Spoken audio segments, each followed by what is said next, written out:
home stretch here, right? We only have 3 more class meetings after this one. And the last one is going to be specifically dedicated to drafting paper 2, right? So we'll have a computer lab booked again for the period. And you will spend next Wednesday just working on the paper, right? Reflection paper 8, again, like I don't recall if I had made this originally due today or Wednesday, but we'll say it's due Wednesday now anyway, so that you have a little bit of extra time, since there's nothing else I wanted you to have done by Wednesday anyway, right? I do want you to read chapter 9 in Writing Analytically. The weird thing about the way the textbook is set up is that it puts the doing stuff with your research chapter before the doing your research chapter. I don't know why it does that, but I want you to read the doing the research chapter first, right? So do chapter 9 for Wednesday, and then chapter 8 will be for next Monday. Also, I want everybody to know that course evaluations are now open in Georgia View. You should get an email in your radar account letting you know that they are, and giving you some instructions, right? I think they'll be open till the end of next week, but it's probably best to try to get them done earlier, right? Now, I will see these when you're done with them, but they're anonymous, right? So you can be honest with your comments. And one thing I will say is that, I do use student comments to shape future semesters of the course, right? I do take these things into account. So for example, it's, because of student comments in past semesters that I split the course up from a couple of large assignments into a group of smaller assignments that aren't worth as much. So that, if you bomb one thing, it doesn't kill you. I will say, I think that this semester we probably had a few too many assignments. And in future semesters, I might cut the reflection papers down to, say, 5 and make something else worth a little bit more to compensate for that. But, like every semester is an experiment, and we are guided by, most of us anyway, are actually guided by student feedback on some level, right? So if there were things you particularly liked about the class, tell me. If there are things you particularly didn't like about the class, then tell me as well, right? These evaluations, like, they don't get anybody fired, right? But they do let us know what's working and what isn't. So they help us shape what the class is going to be like for future students. So if you could please do that, I'd appreciate it. Yeah, Carmen. Is that going to be like under the English tab whenever we're going to Georgia View, or just like for all the courses and it'll say that? I don't know what it actually looks like on your end. I think there's going to be a general tab on Georgia View for course evaluations, and you can just click on that, it'll take you there. And I think if you've never done it before, there's a little tutorial video. But yeah, there will definitely be directions there for you to... and they'll be easier than signing up for a Writing Center appointment. Okay, so we have the Annotated Bibliography due next Monday, right? We're going to work on research stuff on Wednesday, and the draft of the paper is going to be due on the 8th, but you're going to work on that on class. Does anybody have any questions about things that are coming up? Are we going to spend like a day dedicated to doing the annotated bibliography, or no? Like the research? We aren't going to spend a day dedicated specifically to doing that, although we are going to spend a day on Wednesday dedicated to a more detailed exploration of the library resources to help you find sources. And any questions you have about the annotated bibliography that come up, that you can, I'm happy to answer them. Or now, if you have questions right now about them. Well, can they help us with that in the Writing Center? Yeah, they can probably help you with that in the Writing Center, but again, I think the person who would best be able to help you with that is the reference librarian, John Wilson, if you can get an appointment with him. Pardon? I just said, Oh, okay, yeah, and I can also help you if you have questions. You can shoot me an email, you can come to the office, whatever, and I can help talk through things with you. Okay, so. Once we find our sources, it's going to be like just a summary of that, how it supports. Yeah. So what you find your 5 sources, right? You give me the regular MLA style citation, and then underneath the citation for each, you're giving me a paragraph that summarizes the source's argument, tells me what the source's credentials are, right? Why should we listen to this person? Why are they an authority on this? And explains how you intend to use it in the paper, right?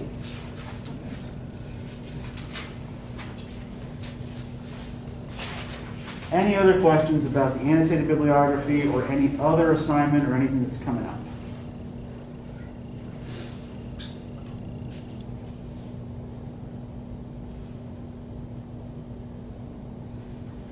So I know we are running out the clock here. Yes, Shelby. Do I find their own sources? Yes, you will need to find your own sources.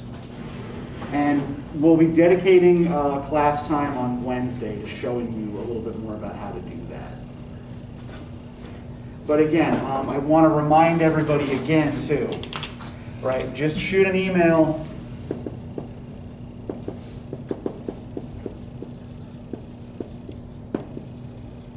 To John Wilson in the library. Spend 15 minutes with him, and he can help you find what you need, right? Just make sure you bring the assignment sheet with you and explain to him what you need. Is the bibliography due Monday? Yeah, it's due a week from today. Yep. Okay. Yep. So not today. Yeah. and you said we have to have at least 5 sources? Yes, you will need to have at least 5 sources. So you need 5 sources total for the paper, right? And you need at least 5 sources to get full credit for the annotated bibliography. If you don't have 5 sources yet, you should still turn something in. You just won't get 100 on it, right? Remember that it's always better to turn in something than to turn in nothing, as long as the something you turn in isn't plagiarized, right?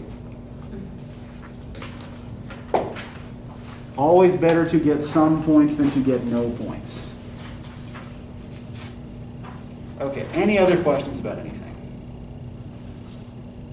I kind of forgot how you said we needed to do the annotated bibliography. Not like do it, just the like the credentials and stuff, I guess. Like before we do the little paragraph about it, how it supports it, like the part above it whenever we're actually like, Oh, how you do just like the citation part? yeah, that. Okay, so let's say you wanted to cite the Terry Tempest Williams essay that you were supposed to read for today, right?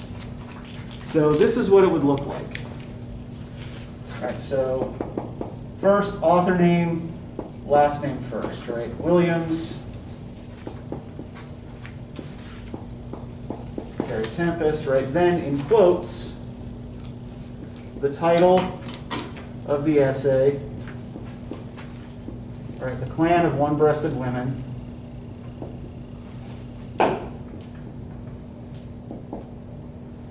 Then, underlined or italicized, the name of the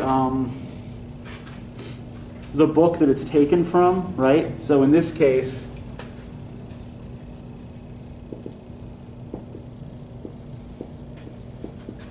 right, Reading the World, 4th edition.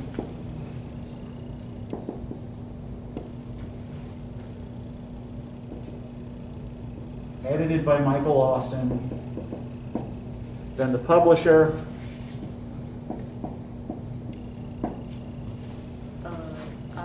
I didn't mean like, or like the paper.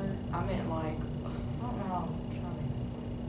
I don't know how to explain it. Like whenever you were showing us, I can't find my paper for it, but it was like you gave us like kind of an example of how you wanted us to do the annotated bibliography. Oh, I gave you like the sample sheet? Yeah. Did you lose it? I think so.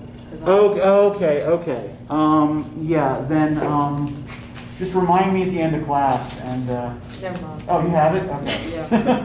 I see it. Sorry, I Okay. made you go through All right. that. Does anybody need me to finish this, or does everybody know how to do this? Everybody knows how to do this? Yeah. Okay, so I just misunderstood the question. All right. Yeah, Shelby. Like, the main, it's kind of sound stupid. Like, There's so no I'm stupid getting question. The 5 stupid thing is sources. not asking the question. We Go have ahead. we have to get 5 sources. Yep. So what do we like, do we pick one of the stories that we've like read and like find 5 sources that kind of like have an argument similar? No, what you're actually doing is you are finding sources that are either kind of secondary sources that are about the essay or story or article that you read, or that are related to some piece of context for it, right?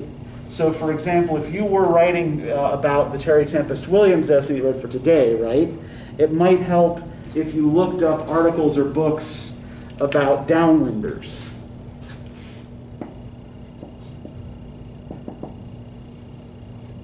Since that's part of the context for this, right? So, downwinders were people who lived in sparsely populated areas in the American Southwest when they were doing atomic tests there in the mid-20th century, right?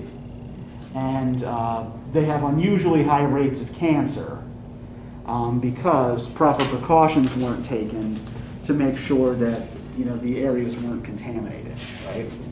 So something like that, you might want to look that if you were writing about Jeremy Bentham, you might want to find a source that talks about utilitarianism, right? If you were writing about Ursula Le Guin, then you might want to try to find a source that talks about fantasy or science fiction as social commentary.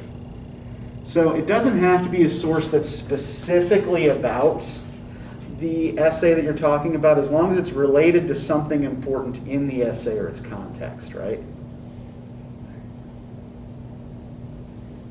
All right, any other questions? And these are all good questions. Get these out, right? So do we need to actually say like which essay we chose? Like, do we let you know which one we chose for the bibliography? It'll probably be obvious, but yeah, it'd be a good idea to let me know what you're writing on. Okay. So like in like the final paper, should we like include like somewhere near the title or like at the top like what it's about, or will it be obvious? Oh, I think she's asking for the annotated bibliography. And yeah, I think for the annotated bibliography, yes, I would like to see that. In the paper itself, it should be obvious to me what you're analyzing, but it's not a bad idea to try to reference it in the title too. In fact, like when you go into Galileo and you start picking out articles, you'll find like kind of like models there for how to title an academic article as well. Other questions? Do we need to title just anything certain? The annotated bibliography? No, you don't need a title for the annotated bibliography. So just start on it like how? Yeah. If if you've come up with a title for the paper and you want to kind of run it by me on the annotated bibliography, that's fine. But yeah, you don't need a title for the annotated bibliography.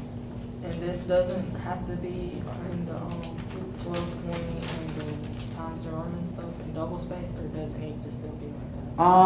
I'm gonna say let's say it doesn't need to be double spaced because the example I gave you isn't. Okay. But I'd still prefer 12-point Times New Roman font, just again because it's just easier for me to read. I know that Google Docs and Microsoft Word prefer Arial or some other font like that. I don't like those fonts. No use for them.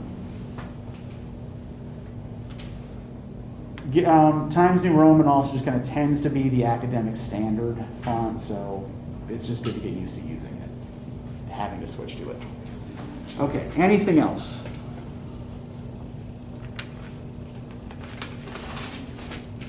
Okay. So, I'd like to start today by shaking the cobwebs out of our brains with a little bit of free writing, okay? Because we've been away for a little while. So I want you to just go to the Terry Tempest Williams essay, and I want you to just choose one quote, right? One short quote from the essay, and I want you to spend 12 minutes just picking that quote apart, right? Analyze the language, analyze its relationship to its context, right? What role does this particular quote play in the overall essay?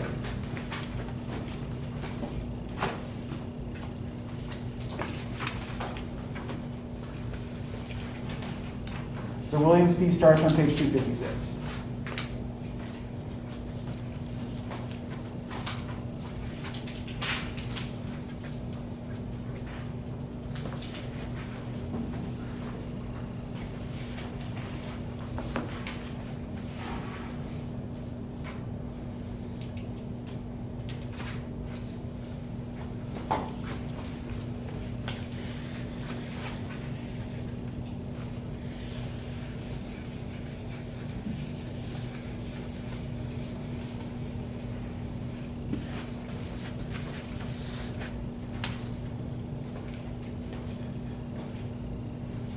Another thing you might want to think about is stuff you can relate to other things we've read.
Bless you.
Two more minutes.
Okay, that's time.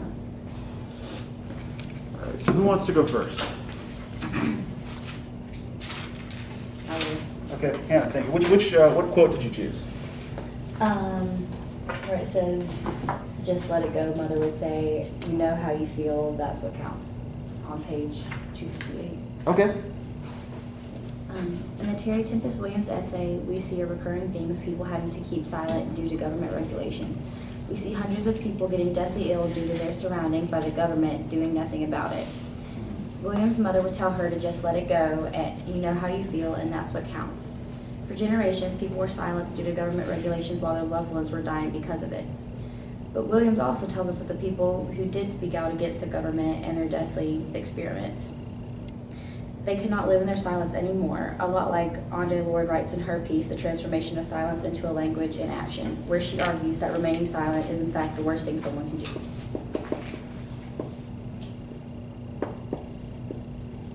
Okay, good. Yeah, I'm glad that you picked up that particular connection. There's the cancer connection there, right? And also the connection to remaining silent and passive, right? In the face of what you perceive as injustice. All right, good. Who's willing to go next? Yeah, Carmen.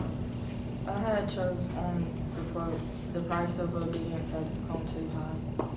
Okay. I wrote Terry Tempest's quote from her story about her family plan of one-breasted women was much deeper than it brought on. The quote begins with the price. The price Tempest is talking about is the result of nuclear testing having a negative effect on people, causing cancer. The obedience part of the quote she is referring to is her not saying anything or doing anything to put a stop to or interfere with this problem. Ending off, she says that it has become too high. The negative result the nuclear testing has caused because of her staying silent has become too much. Because of this realization, Tempest decides to make a change in her ways she was taught for the greater good. Okay, I think it's interesting. You focus on the way she was taught, right? What kind of culture is Terry Tempest Williams coming out of her? What does she tell us about her upbringing? She was told to be very quiet, don't stir the pot, Uh-huh. do anything to draw unnecessary attention, basically, and obey, obey and respect. Yeah, so she's coming out of Mormonism, right? And Mormonism, among other things, kind of tends to stress, like a lot of religions do, right? Obedience to authority, but also much more strongly than a lot of religions do, a sense of patriotism as well, right? Because Mormonism is specifically an American offshoot of Christianity, and it is thus often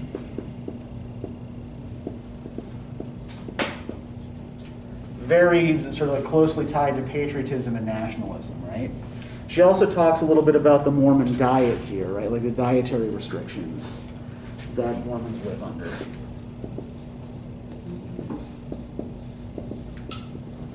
But I think the part of this that's most relevant to the quote that Carmen is talking about, right, is this notion, right, of continuing to remain obedient, right?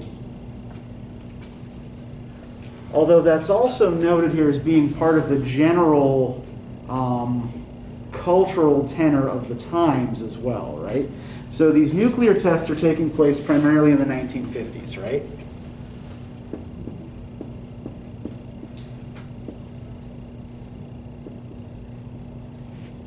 What else does Williams tell us about the cultural climate in the U.S. in the 1950s?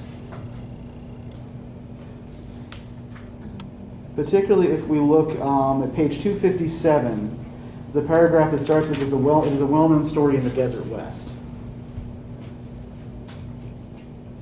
Korean War was going on? Yeah, okay, it's Korean War. Does anyone know what she means by McCarthyism? Was not a president. There was never a President McCarthy, no. There was a senator from Wisconsin by the name of Joseph McCarthy.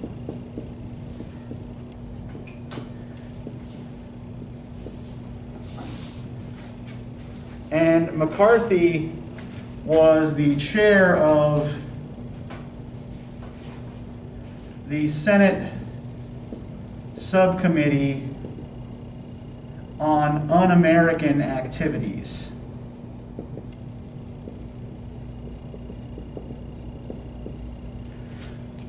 And essentially what McCarthy and his fellow travelers were concerned with was rooting out communists in American government and American life, right?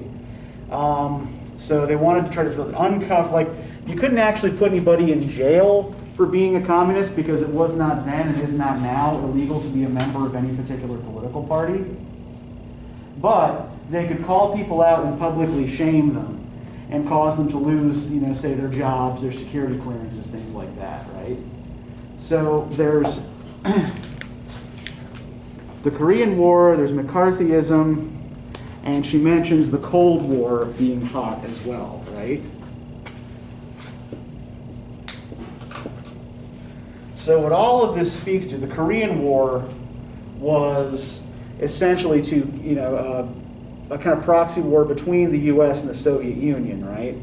To keep North Korea, like the Soviet Union wanted the whole Korean peninsula to be communist. We wanted the whole South Korean peninsula to be, we didn't really care what it was as long as it wasn't communist, right? So what all of this points to is strong anti-communist sentiment overriding everything else, right? And what's the end result of this? Can we look at a little further down, page 257? Right? We say, again and again, the American public was told by its government, in spite of burns, blisters, and nausea, it has been found that the tests may be conducted with adequate assurance of safety under conditions prevailing at the bombing reservations. Assuaging public fears was simply a matter of public relations. Your best action, an Atomic Energy Commission booklet read, is not to be worried about fallout. A news release typical of the time stated, we find no basis for concluding that harm to any individual has resulted from radioactive fallout. So what is the government telling people who are claiming that this fallout is harming them? That it's been assured that it's not. Yeah, they're saying, no, it's not. Have any of you ever heard the term gaslighting before? Do you all know what gaslighting means?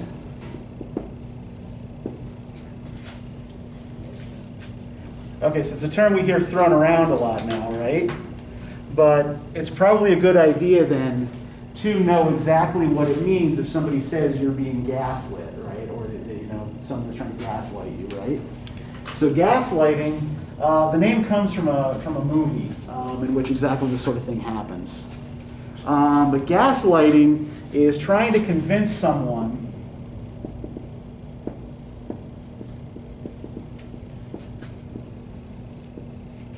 that they aren't experiencing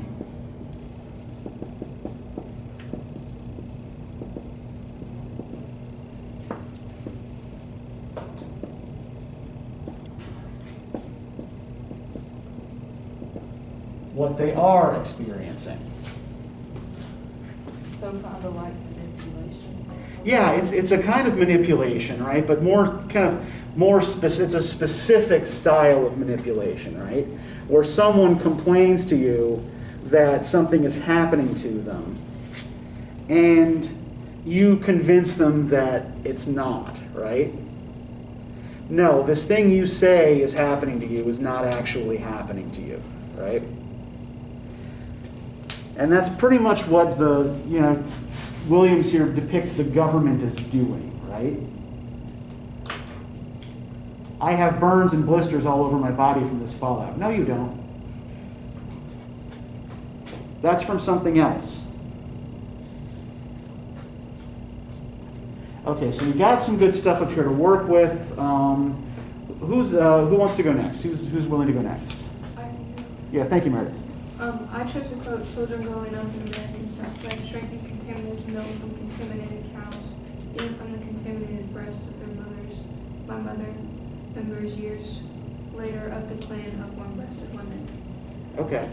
I chose this because I felt like it related to the Rachel Carson essay, and also, I think it's the essay, but I'm not positive. Okay. Because it talks about like cancer and how like she had breast cancer, Okay, yeah, the breast specifically is an image here, right? Okay, yeah, okay, good. And then I felt like it was similar to the Rachel Carson essay because it talks about contaminated milk from contaminating cows, but the Rachel Carson essay talked about how the pesticides and like the poisons affected the earth.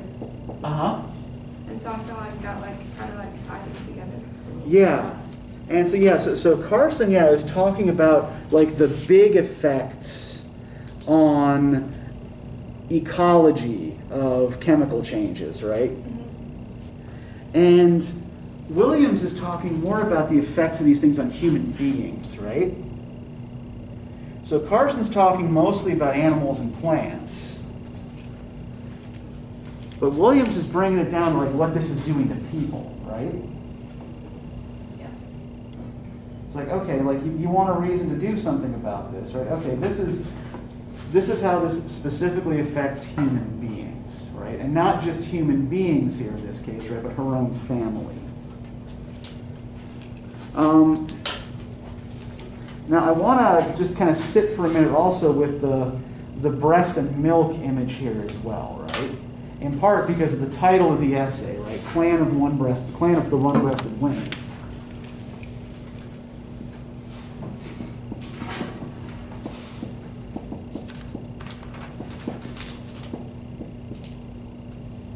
First off, does anybody know what image or trope from Greek mythology Williams is referencing here? Wait, what'd you say? Does anybody in the class know what image or trope from Greek mythology Williams is referencing in this title? Nope. Okay. Thank you for being honest. Thank you for just saying so. Okay, have anyone ever heard of the Amazons? Yes. Okay, who are the Amazons? This is that one I don't think about, so I'm not gonna say nothing. I'm not gonna lie, I thought you were talking about like the Amazon river. Okay. Weren't they? We lived there. Weren't they like, I Mm-hmm. don't know, like really strong women or something like that who lived in the Yeah, I mean, the Wonder Woman comics and films are Yeah, based on yeah. this myth, right? So yeah, the Amazons were a tribe of warrior women, or at least they were a tribe in which the women were the warriors who did all the fighting, and the men stayed home and took care of babies and did all the cleaning and things like that, right? And the Amazons, the women of the Amazons,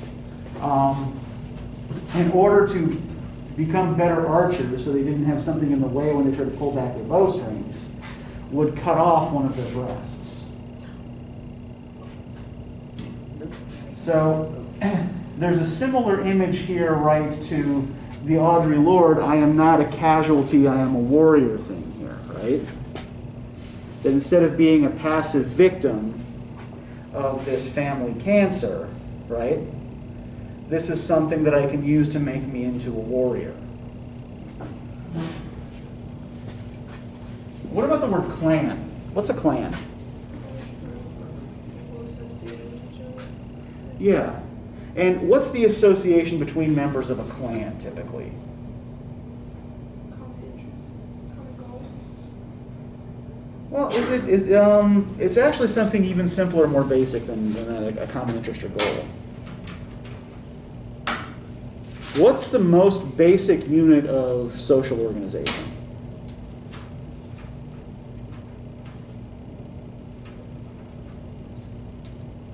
We're all part of one. What's that? A community. Even smaller. Yeah, like social. Well, yeah, what's the first social group you're ever a part of? A family? Yeah, exactly, a family. So a clan is basically an extended family group, right? Clans are connected not by common interests or goals necessarily, but by kinship ties. So she's talking here not about just a community of warrior women, right, but a kind of lineage of them, right, an extended family group of them. Now, the last thing that Meredith noted there, I want to talk a little bit about the whole contaminated milk idea here as well, right?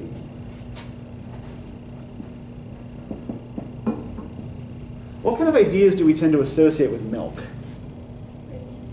Babies? Okay, yeah, it's something that, yeah, we give to babies and children to drink, right? You cook with it. Like you eat like cereal. Yeah, If y'all, yeah, it's, as long as you're not lactose intolerant, it's a basic dietary staple, right? At least in the West. Or you just eat it anyway, even if you're lactose intolerant. And endure the consequences. Yeah, it's hard to live a life without cheese. Yeah. Amen. But what, like, why do we associate? Like, why do we give milk to babies and children in particular? Calcium? Yeah. Yeah, this idea of calcium, right? You know, building strong bones, right? We associate milk with health and wholesomeness, right?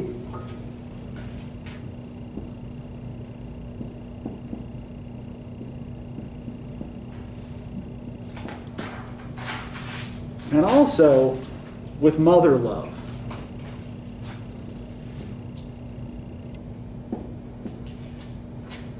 So why does it matter here that the milk that children in Utah, after these tests are drinking, is contaminated? What else does that image then suggest? What if they're contaminated? They're drinking the contaminated milk, so wouldn't that like contaminate the baby? Or like whoever like ingests milk?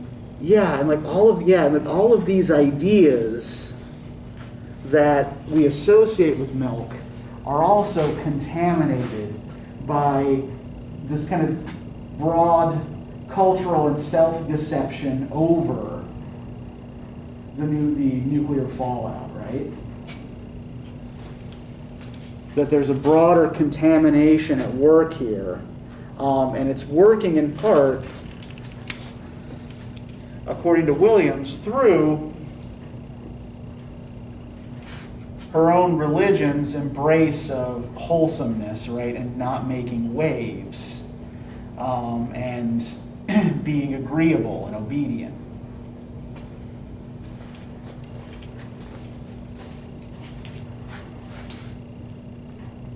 Now, I want to just put, we'll go to somebody else in a minute, but I just want to point you guys to a passage I think is kind of related to this as well. If we look on page 256, can I get somebody to read the paragraph that starts with 2 days later, my father took my brothers and me? 2 days later, my father took my brothers and me to the hospital to visit her. She met us in the lobby in a wheelchair. No bandages were visible. I'll never forget her radiance, the way she held herself in a purple-violet robe, and how she gathered us around her. Okay, so for somebody like who's just had breast surgery, right? What is weirdest about this description? What's the weirdest sentence in here?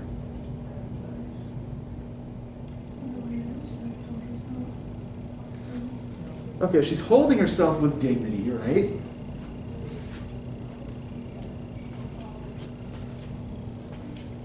But what's the strange thing that Williams mentions here?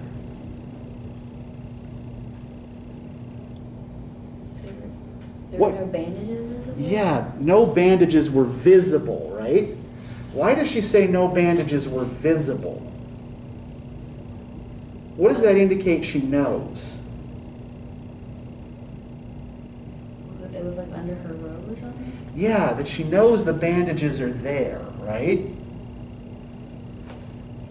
But they're being covered up, right? So the injury itself, the wound itself, gets covered up. Just as the whole situation is covered up with silence, right?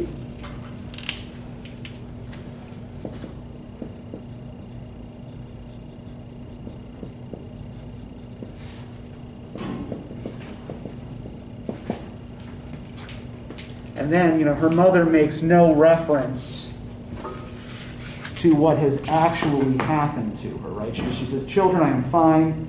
I want you to know that I felt the arms of God around me." Right? Okay, nice. You don't want to frighten your kids, right?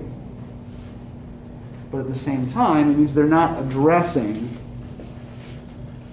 the actual health issue here, right? So again, very similar to Audre Lorde's arguments about silence kind of jumping up and punching you in the mouth, right? And silence festering inside you, right? When you don't express what it is you're actually feeling. All right, so who has not yet read their piece? Who's willing to go next?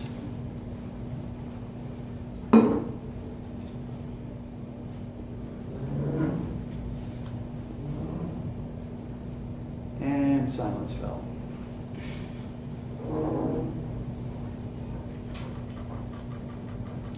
Let me go again. If you've got something new.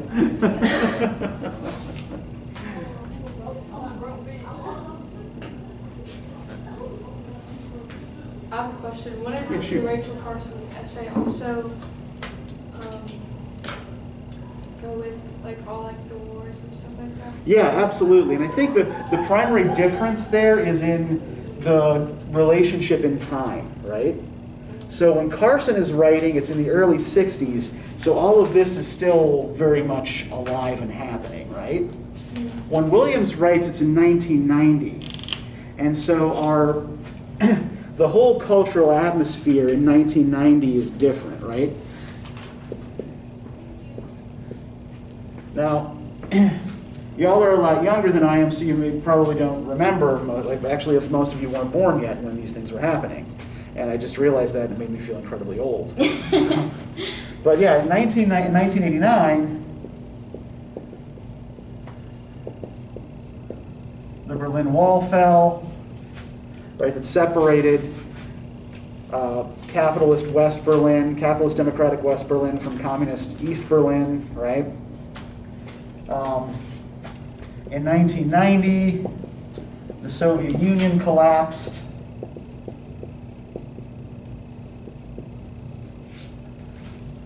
And by the 1990s, other communist countries, like China, for example, were shifting away from communist or socialist planned economies into something that's kind of closer to like authoritarian capitalism, right? So while the government was still authoritarianism, they were adopting more of a kind of market economy. So communism,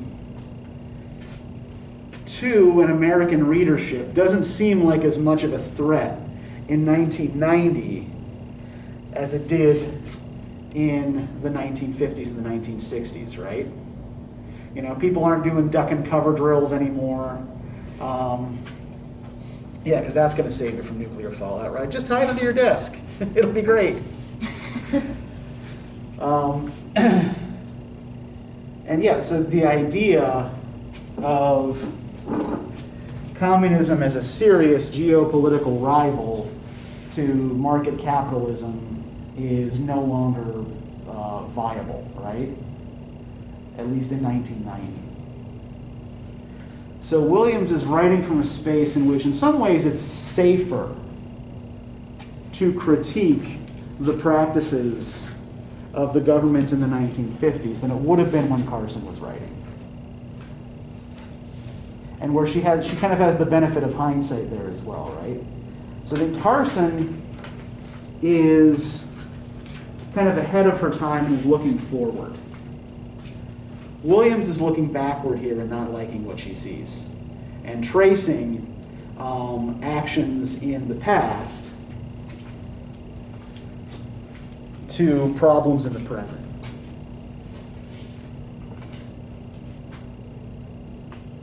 Anybody else ready to share what they wrote? I would, but I'm not doing it right. Well, go. Just you know, there isn't really a wrong way here. So just go ahead and. Because like it's about like avoiding the cancer thing. Okay. I kind of just wrote like I mean that's not wrong. Like I didn't. I mean I found the quote, but I compared it to something like completely different. Yeah, that's fine. I mean, like there isn't a right or wrong answer or a right or wrong way to do this. In fact, a different perspective might actually give us another take on it. It's I interesting. know that because like I was talking about like radiation and stuff, Okay. and like my mom had breast cancer. Uh-huh. So I looked at it like, because my mom, like, she had the choice, like, Sure. surgery, Uh-huh. or you could get radiation and Uh-huh. all that stuff. And she, like, did the surgery. And then, because I, like, talked about how, like, how they talked about radiation. Uh-huh. They talked about how, like, the government, like, basically said, like, the tests are, like, conducted with adequate assurance of safety under conditions prevailing. Mhm. Kind of like how they said, like, it's safe and all this stuff, but Yeah. if you look deeper into it, like, that radiation causes so much damage Oh, yeah. and everything. That's Uh-huh. what it basically said. Okay. I feel like it's wrong. Yeah, and it's interesting that we use radiation to cure the same condition radiation exposure causes, right? It's like you get cancer from exposure to radiation, but then we also blast the cells with radiation in order to kill them so they don't multiply. So there's something weird there just about the way we treat this particular illness, right? But I think, like, we can also maybe think about this in terms of how the government is thinking of safety here as well, right? Why do they regard what they're doing as safe? To make the others feel like nothing's like wrong. Okay. Like, give the community, like, assurance. Uh-huh. They will be okay. Yeah, plus, do they even think that they're actually affecting anybody? No. Yeah, what's the argument they make about the places where they're doing, why do they choose these particular sites for these tests? Because if there was nobody around. Yeah, they call them specifically low use segments of the population, right?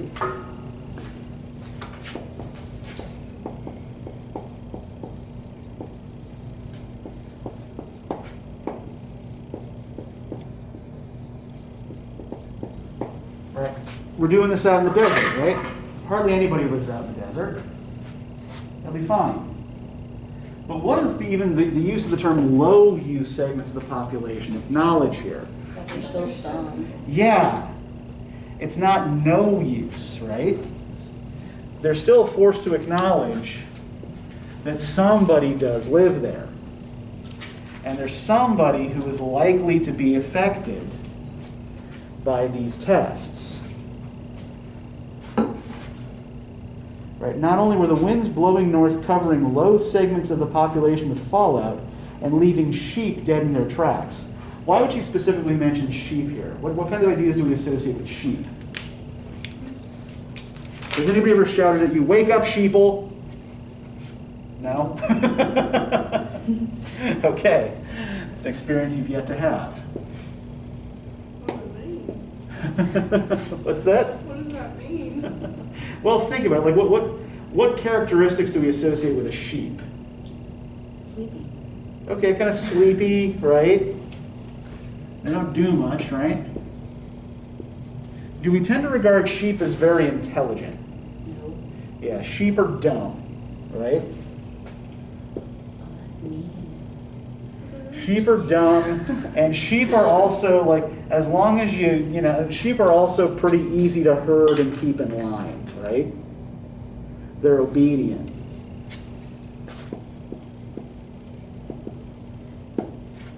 All right, as long as you have a decent dog to make sure that none of them wander off, right? It's very, very easy to keep a herd of sheep in one place. So we tend to use sheep as a kind of metaphor for people who just obey and never question anything, right? So these dead sheep across the Southwest are a metaphor for dead people, right? Who just didn't ask questions and bought into the nationalist climate of the time and said, oh, well, we'll be fine, right? Everything's going to be okay.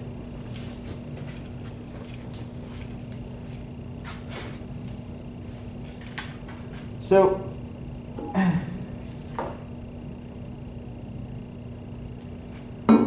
what did you guys think of the dream that she talks about on pages 259 and 260?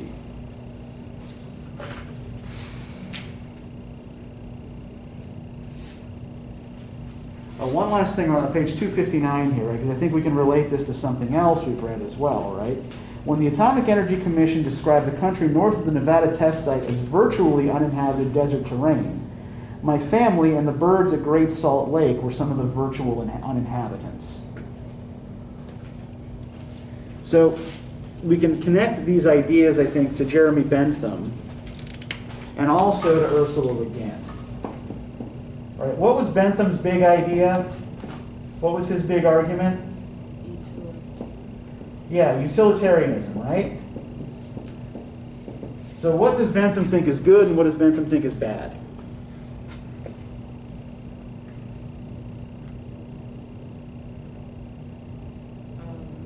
Isn't it like pain and whatever is bad and like happiness and stuff is good? Yeah, but it's all in kind of like the aggregate, right? So whatever increases pleasure for the greatest amount of people is good, or reduces pain for the greatest amount of people, right?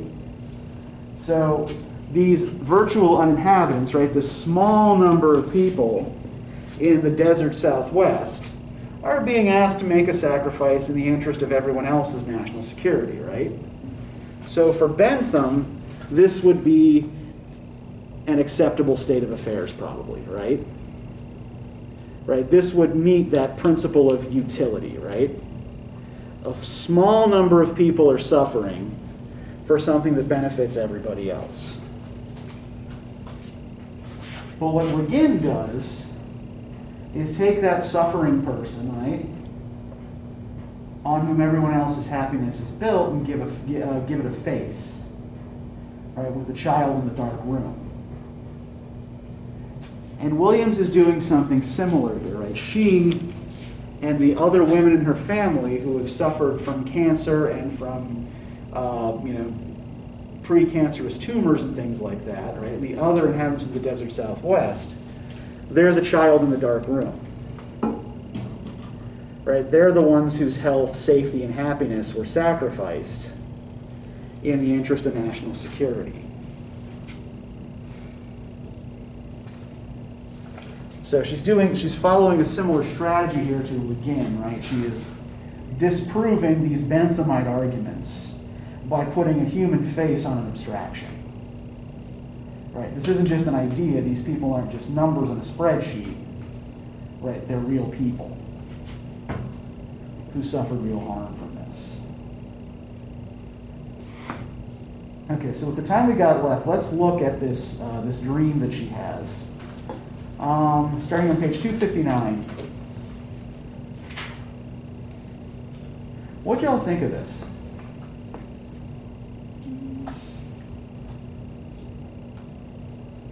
I think she has way cooler dreams than I do. Okay.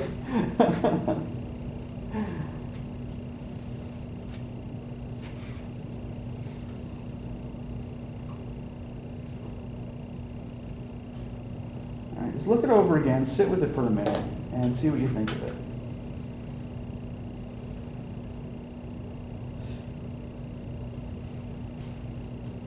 If there's any particular, even like a particular image that seems to stir something to be important to you.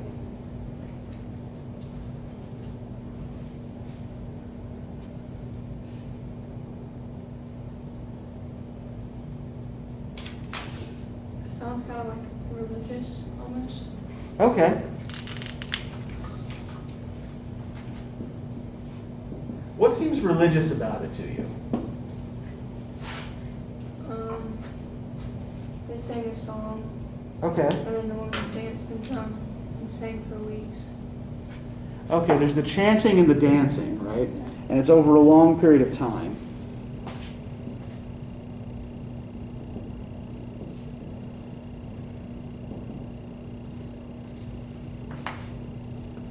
So if there is a kind of religious overtone to this, does it seem like a Mormon religious overtone?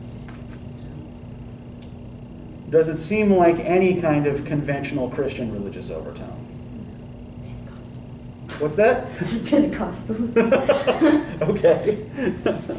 Actually, they like jump and stuff. And But Pentecostalism comes from so it's got kind of a combination of evangelical Christianity with certain Caribbean traditions. Yeah. So but it's definitely like this is not your local Episcopal church, right? This is not mainline Protestant. There's something kind of more pagan in this, right? Next are like Mormons, especially like a lot more, I don't know, like reserved, and I don't know, it's not as crazy acting. Yeah, the Mormon stereotype is one of reserve. Yeah. Now, non-Mormons are typically not welcome in Mormon religious services. I think I may be mistaken about that, but I don't think there are a lot of reliable accounts from non-Mormons about what actually goes on in the Mormon religious service. But the Mormon stereotype is definitely of someone who is, reserved and polite and doesn't like to make waves, right? So there's this kind of like almost like indigenous ceremony here, right? It's like the tradition from our Shoshone grandmothers. And then, is there a particular animal image that seems to run through all of this? Rabbits. Lots of rabbits, yeah. How does the rabbit image work here? Why rabbits? Well, first off, who are the people who are dancing here? What does she tell us about them? They're like pregnant women or women or something. Yeah, they're mothers or mothers-to-be, right? And what do we know about rabbits? They have lots of babies. Yeah. Rabbits, right, have basically two defenses against predators, right? They are very fast, and they are very, very fertile, right? So if one rabbit is killed, there are many, many other rabbits to take that rabbit's place. So yeah, I think that this is kind of connected to that kind of broader motherhood issue, right? And this kind of chain of mothers that Williams describes from the beginning of the essay, right? That this is like a kind of animal that she particularly associates here with motherhood. And with fertility and with kind of spreading out one's children.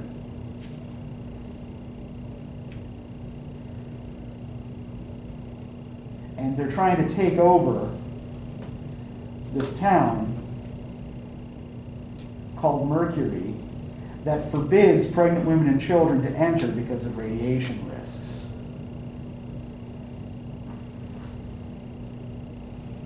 Now, can we look at the end of this here on page 261, right? The soldiers show up. Once it's call for reinforcements, one soldier said. We have, interrupted one woman. We have, and you have no idea of our numbers, right? Again, right? Rabbits multiplying. The last thing I want to look at here is the very end of the essay, where she tries to break into the test site and is arrested. So can I get somebody to start reading this for us from across the line of the Nevada test site? I crossed the line at the Nevada test site and was arrested with 9 other Utahns for trespassing on military lands. They are still conducting nuclear tests in the desert. Ours was an act of civil disobedience, but as I walked toward the town of Mercury, it was more than a gesture of peace. It was a gesture on behalf of the clan of one-breasted women. Keep going. As one officer pinched the handcuffs around my wrists, another frisked my body. She found a pen and a pad paper tucked inside my left boot. "And these?" she asked sternly. "Weapons," I replied. Our eyes met. I smiled. She pulled the leg of my trousers back over my boot. "Step forward, please," she said as she took my arm. We were booked under an afternoon sun and bused to Tonopah, Nevada. It was a 2-hour ride. This was a familiar country. The Joshua tree standing there ground had been named by my ancestors, who believed they looked like prophets, pointing west to the promised land. These were the same trees that bloomed each spring, flowers appearing like white flames in the Mojave. Mm-hmm. And I recalled a full moon in May when Mother and I had walked among them, flushing out mourning doves and owls. The bus stopped short of town. We were released. The officials thought it was a cruel joke to leave us stranded in the desert with no way to get home. What they didn't realize was they were home, soul-centered and strong, women who recognized the sweet smell of sage as fuels for our spirits. Okay, thank you. So what's supposed to be the punishment here? Instead of arresting these women and putting them in jail, what do they do with them? Yeah, they leave them in the desert thinking that they've stranded them, right? So how is this a misunderstanding on the part of the authorities? Because they live in the desert anyways, and so it's not. Yeah. So what she's doing here is kind of like, she's messing with the insider-outsider dichotomy in a way that's similar to King, right? The government officials here are thinking of themselves as the insiders, right? This is our test site, and you have breached the boundaries. But what she's trying to argue here is actually they are the outsiders who have come in from elsewhere and don't know the land. Whereas we're the ones who live here and actually belong in this place, right? This feels like home to us, not to them. So, much like King is arguing that no, he's not an outsider because, in fact, one, he's been invited, and two, because no citizen of the United States should feel like an outsider anywhere in the United States. She's kind of flipping their accusation of being a trespasser on its head, right? Okay, so we're about out of time. Does anybody have any questions or further comments about this or about anything else? So it's completely random. Yeah. Do you teach a British literature class? Yeah, In I the teach spring? I teach Brit Lit 2 in the spring. Yep. And they're not. It's just a period of time. It's not like you don't have to take Brit Lit 1 to take Brit Lit 2.